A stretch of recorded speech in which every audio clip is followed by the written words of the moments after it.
3. This is the oxygen analyzer we will be using. Again, these are for patients who are on the EV300 or the V60 BiPAP. Any patient on either of those devices needs to have some sort of continuous pulse ox on, whether that's the monitor in the ED, whether it's one of our standalone pulse ox devices, portable monitor, it doesn't matter. If a patient is on a V60 BiPAP or the EV300 Trilogy, they need to have some sort of continuous pulse ox monitoring. In the event that you are using a high FiO2, in this case we will say 70% or greater, if your FiO2 on that patient is 70% or greater, we do need an oxygen analyzer as well.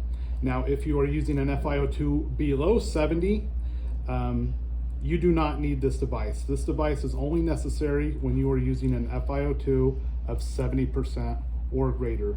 And this is in addition to our continuous pulse ox monitoring. First thing, when you start it up, you want to calibrate it. You will hit and hold this unlock button until you get this screen, then you will tap cal. And it just takes a few moments, sometimes longer than others, but it will calibrate on its own.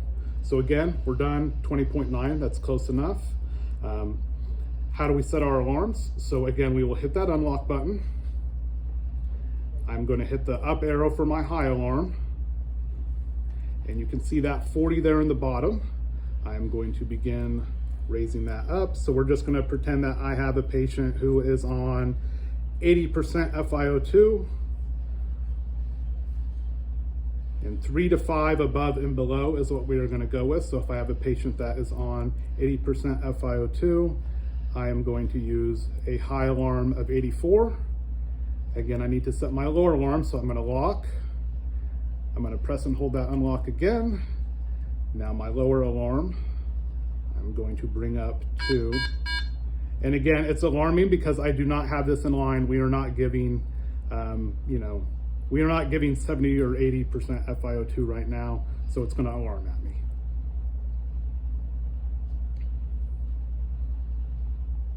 So again, pretending we have a patient on 80% FiO2, I'm going 4 above, 4 below. If your machine starts alarming when you are using it on a patient, that means it's probably time to either adjust your settings or grab a different device because that device is not delivering the proper FiO2.